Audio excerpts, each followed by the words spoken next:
А вот и грибной комарик, который бегает по листику. Вот он. Его часто путают с трипсом, но это не трипс. Трипс сразу, если он есть, он прыгает в пазуху, и вы его там не увидите.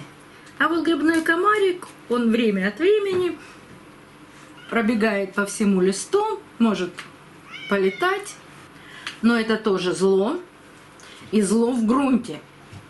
Потому что грибной комарик откладывает яйца, появляются личинки, а личинки грызут корни. Так что боремся.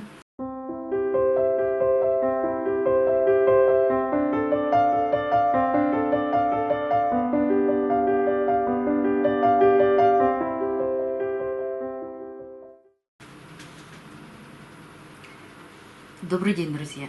Сегодня познакомлю вас с еще одной моей новой орхидеей. Эту орхидею я недавно приобрела в Леруа Мерлен. Ссылку на обзор оставлю в правом верхнем углу экрана. К сожалению, не знаю название этой орхидеи, но если вам оно известно, подскажите, пожалуйста. Мне она чем-то понравилась, очень красивая, но не крупная. Но я и не люблю очень крупные орхидеи. Но вот крапинки и переходы цвета меня просто заворожили. И я вам очень часто рассказываю, что после покупки я обрабатываю орхидеи зеленым мылом, протираю листья, не произвожу никаких больших опрыскиваний, чтобы избавиться от каких-то вредителей или еще что-то. Я этого никогда не делаю. Я просто привожу орхидею в порядок. Ну, листья я уже протерла, а вот сегодня я хочу вам показать, что я делаю с грунтом или как я отрезаю корни. Я всегда смотрю на орхидею и вижу, что вот есть сухая часть корня, которая абсолютно не нужна орхидее.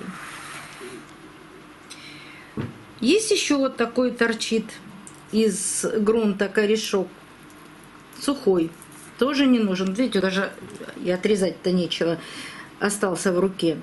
Вот так отрезаю.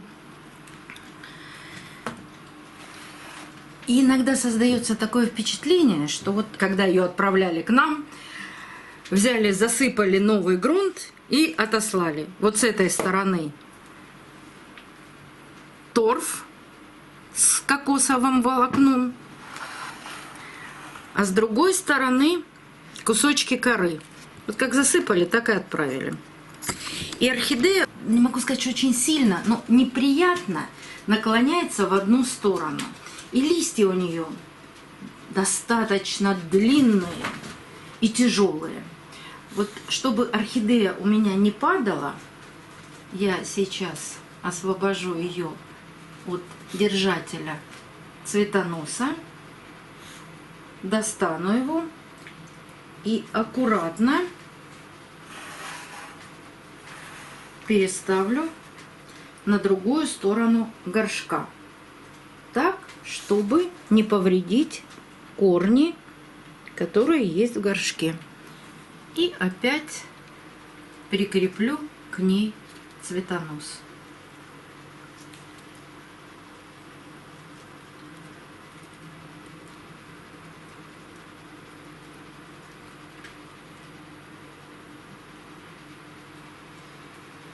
И возьму еще один держатель для цветоноса. Вот здесь есть такие маленькие держатели, а у меня есть прищепочки. Вот такие небольшие прищепочки. Раньше они продавались тоже вместе с орхидеями, и часто их использовали, держали цветоносы. Но я их не выбрасывала, собирала и прикреплю вот так этими прищепками цветонос. И смотрите, листья стали ровнее. И вот здесь появилось пустое пространство. Я вижу, что шея орхидеи в хорошем состоянии. Вот здесь я не вижу ничего, потому что лежит большое количество торфа. Причем на шее и между листьями. И вот этот торф я постараюсь отодвинуть ближе к краю горшка и лишний даже убрать. Ну, от шеи и от листьев, от пазух листьев этот торф я постараюсь убрать. А кусочки коры, которые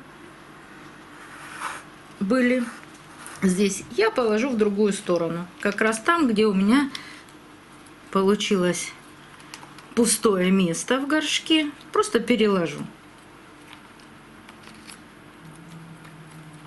Но шею немножко освобожу от этого грунта, для того, чтобы был к шее доступ воздуха.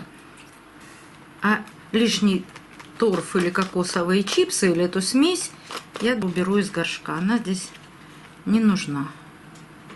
А вот и грибной комарик, который бегает по листику.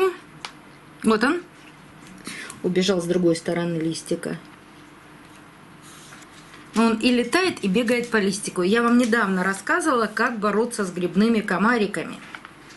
И вот это-то как раз и важно. Грунт влагоемкий.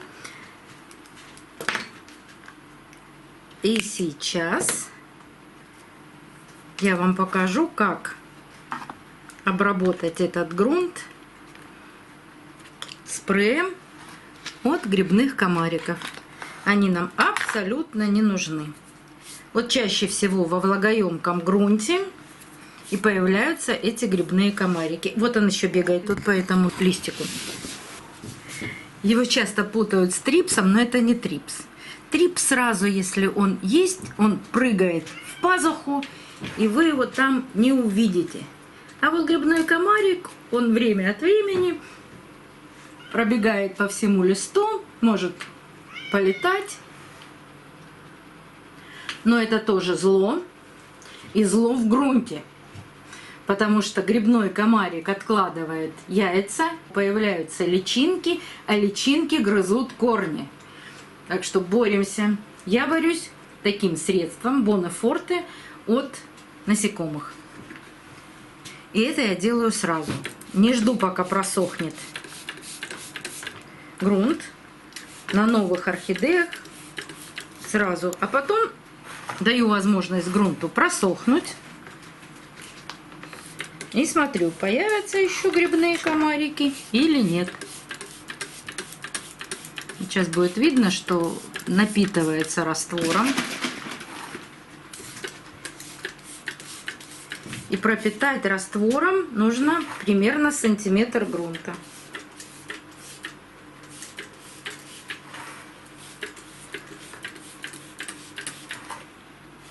Если попадаете в пазухи листа, салфеткой нужно промокнуть раствор, чтобы не было влаги в пазухах листьев. И орхидея не была подвержена гниению.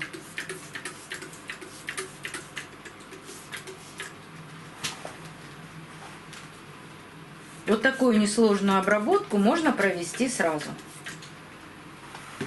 Потому что чаще всего мы покупаем орхидеи в очень влагоемком грунте, и грибные комарики присутствуют в этом грунте. Реже бывают какие-то более сложные насекомые, как трипсы, мучнистые червецы и клещи. Вот за всеми остальными, надеюсь, что их нет на этой орхидее, я понаблюдаю. Поэтому обязательно карантин. Убирайте орхидею подальше от своей основной коллекции. Внимательно следите месяц-два, потому что не всегда через неделю может вылупиться трипс из личинки или из яйца. Сначала личинка, потом у них там по 4 стадии у всех остальных вредителей. Бывает, что низкая температура и вредители появляются значительно позже. Я стараюсь месяца 2 выдержать карантин. Но бывает и такое. Я вам рассказывала, что трипса я увидела через 3 месяца. По-разному они вырастают. Поэтому новая орхидея требует всегда большего внимания, чем те орхидеи, которые уже давно пересажены и давно живут в моей коллекции. До новых встреч, друзья! Увидимся на канале!